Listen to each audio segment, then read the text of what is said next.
Bismillahirrahmanirrahim. Assalamualaikum warahmatullahi wabarakatuh. Perkenalkan, nama saya Julian Reza Arwandi, NIM 42218011027, Prodi Robotika. Video ini dibuat untuk memenuhi UAS mata kuliah kendali aktuator. Sebelum membahas aktuator, saya akan menjelaskan proyek PBL saya terlebih dahulu.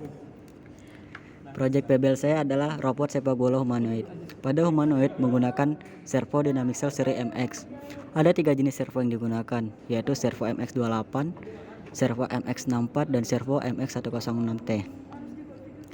Pada servo MX28T itu digunakan pada bagian leher untuk pergerakan pandan tilt. Servo MX64T digunakan pada tangan robot serta hip dan yaw kaki. Dan terakhir, servo MX106T pada bagian kaki robot. Pada kesempatan kali ini saya akan membahas salah satu aktuator yang digunakan, yaitu servo MX28T.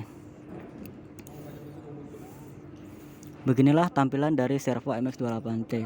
Servo ini merupakan salah satu servo Dynamic Cell seri MX produksi dari Robotis yang termasuk dalam kategori servo cerdas. Servo ini dikatakan cerdas karena di dalamnya terdapat sensor-sensor dan mikrokontroler yang dapat memberikan umpan balik berupa posisi, kecepatan, temperatur, dan tegangan. Untuk mengakses fitur-fitur tersebut juga telah disediakan software bernama RoboPlus. Dengan software ini kita dapat melakukan pengujian hardware servo, mengubah ID servo, troubleshooting, update firmware, dan lain sebagainya. Selanjutnya kita akan membahas tentang spesifikasi dari servo MX28T.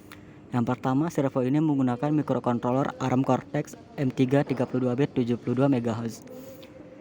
Servo Dynamic Cell MX menggunakan contactless absolute encoder dan full metal gear yang membuatnya dapat mencapai parameter dengan akurat. Servo ini juga memiliki resolusi pergerakan sudut 12 bit 4096 step dalam satu siklus putaran 360 derajat. Dengan protokol komunikasi half duplex TTL UART dengan kecepatan komunikasi data yang tinggi hingga 4,5 Mbps. Metode kontrol motor menggunakan PID. Parameter PID seperti KP, KI, dan KD bisa diatur sesuai kebutuhan aplikasi user, programmable. Resolusi posisi motor 4096 step sehingga menghasilkan pergerakan yang sangat akurat, karena dalam satu step menghasilkan pergerakan sudut sebesar 0,088 derajat.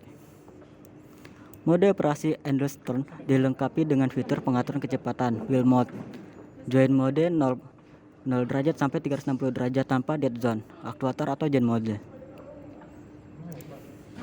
Beginilah penampakan dari main controller servo MX28T.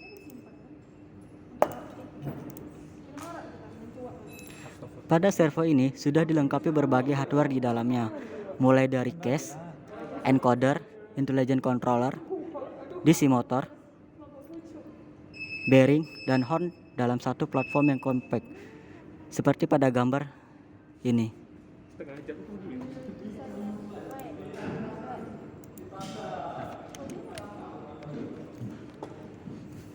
Servo MX28T memiliki berat 72 gram, lebih ringan dari servo MX seri lainnya, seperti seri AR yang memiliki berat 77 gram. Dimensi servo ini adalah 35,6 dikali 50,6 kali 35,5 dalam satuan milimeter. Dengan rasio gearnya adalah 193:1. Stal torsinya sebesar 2,3 Nm pada tegangan sebesar 11,1 volt dan arus sebesar 1,3 ampere.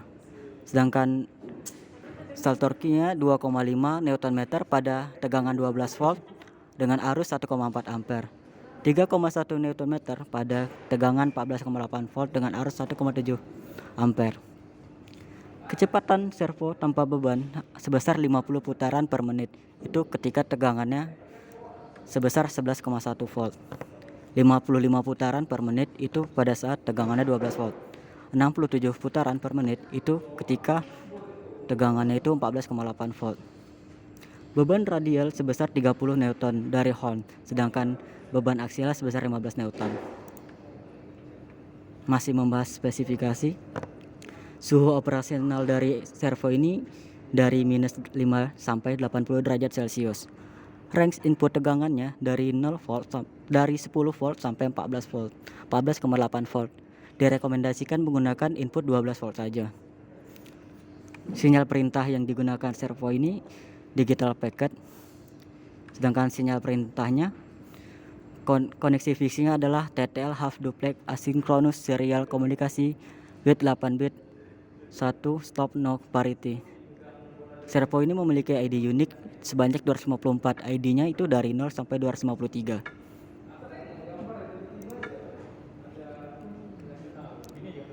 Feedback yang diberikan dari servo ini yaitu adalah posisi, kecepatan, temperatur, dan tegangan.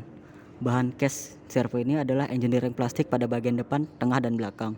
Sedangkan bahan dari gearnya adalah full metal gear. Arus saat kondisi standby-nya adalah 100 mA.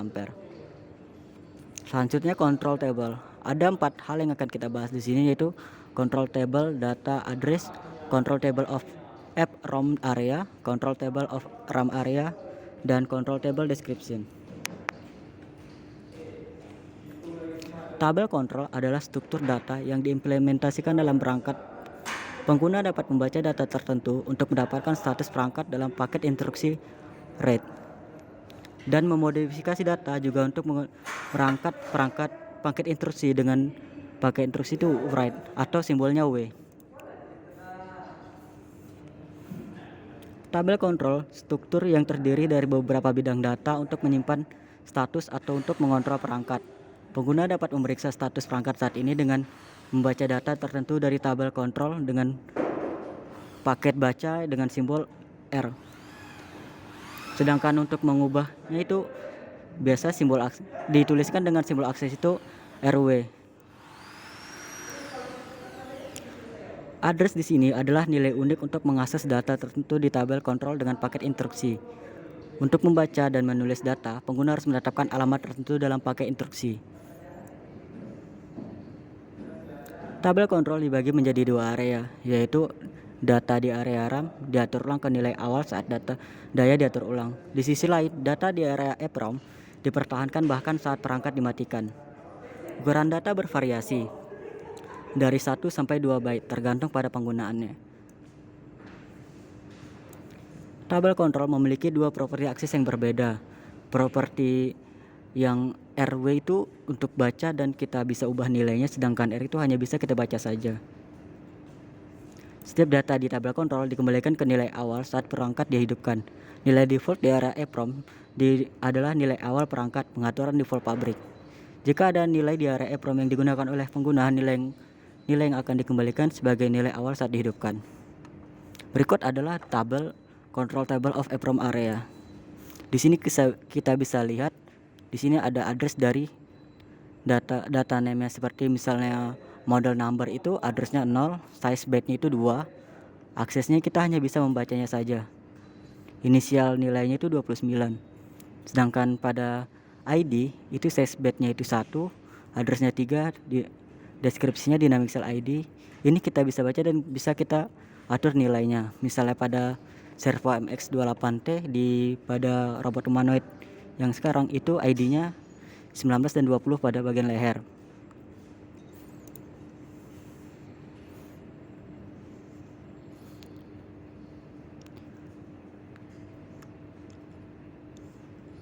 Dan ini juga lanjutan dari tabel of EPROM area. Di sini ada CCW angle limit, temperatur limit, min voltage limit, max voltage limit, max torsi, status level, itu semua bisa kita edit. Di sini ada alarm light, shutdown, multi turn offset, dan resolution divider, semuanya bisa kita setting. Selanjutnya adalah control table of area. Control table of RAM area. Di sini kita bisa lihat addressnya itu 24, size byte-nya 1, data name-nya torque enable. Ini nilainya, inisial nilainya adalah 0.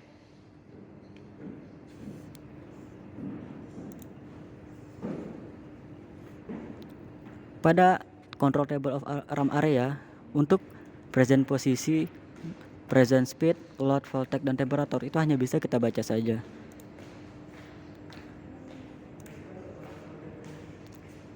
Control table deskripsi. Model number ini merupakan Alamat ini menyimpan nomor model Dynamic Cell, sedangkan firmware version ini menyimpan versi firmware Dynamic Cell. ID adalah nilai unik dalam jaringan untuk mengidentifikasi setiap Dynamic Cell dengan paket instruksi. Nilainya mulai dari 0 sampai 253.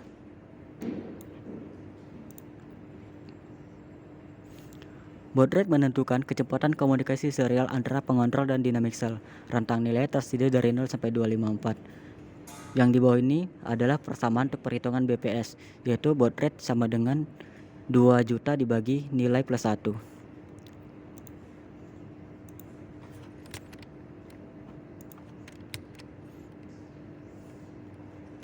Jika Dynamic Cell menerima paket instruksi, Dynamic Cell akan mengembalikan status paket setelah waktu tunda pengamen yang ditetapkan.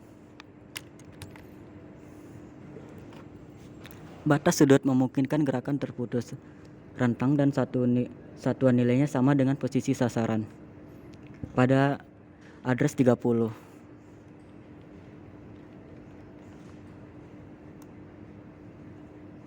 Tiga mode berikut dapat diatur sesuai dengan nilai CW dan CCW seperti pada tabel ini. Mode roda digunakan untuk robot operasi tipe roda karena motor robot berputar tanpa batas. Join mode dapat digunakan untuk robot multisendi karena robot dapat dikendalikan dengan sudut tertentu. Sedangkan multi-turn mode itu mendukung mode kontrol gabungan dan pada beberapa rotasi. Batas suhu pengoperasian Dynamic Cell.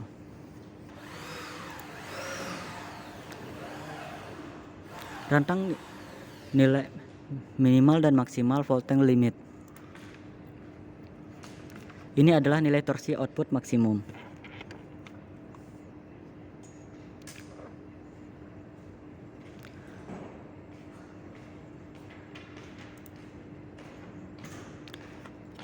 Selanjutnya adalah tingkat pengembalian status. Memutuskan bagaimana pengembalian status ketika Dynamic Cell menerima paket instruksi. Bisa kita lihat pada tabelnya, sudah jelas. Dan ini adalah alarm LED-nya. Bisa kita lihat dari tabelnya ketika Dynamic Cell dapat melindungi dirinya sendiri dengan mendeteksi situasi berbahaya. Diidentifikasi dari LED-nya.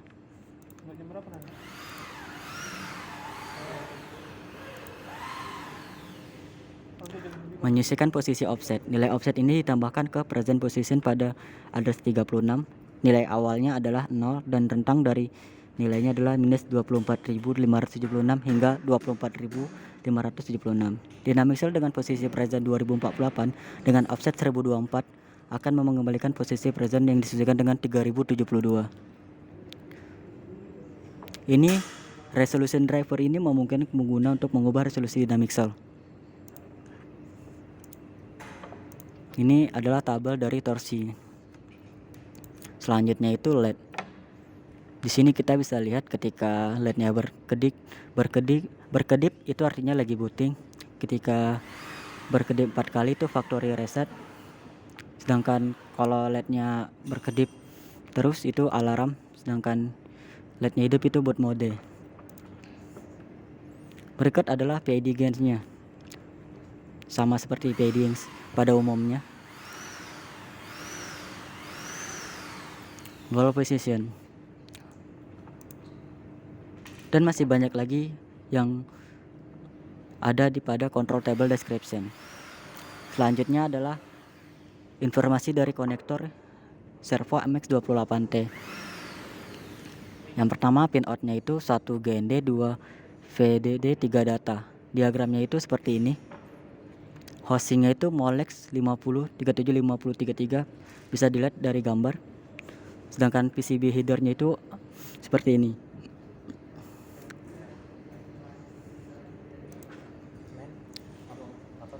Untuk mengontrol penggerak Dynamic Cell, pengontrol utama perlu mengubah sinyal EWARD-nya menjadi tipe half duplex. Diagram sirkuit yang direkomendasikan seperti diagram pada gambar ini. Sirkuit ini dirancang untuk main controller toleransi 5 volt. Jika tidak, gunakan level shifter untuk mencocokkan tegangan main controllernya. Berikut adalah video bagaimana cara kita menggunakan aplikasi RoboPlus untuk mengganti ID servo MS28 serta cara kalibrasinya.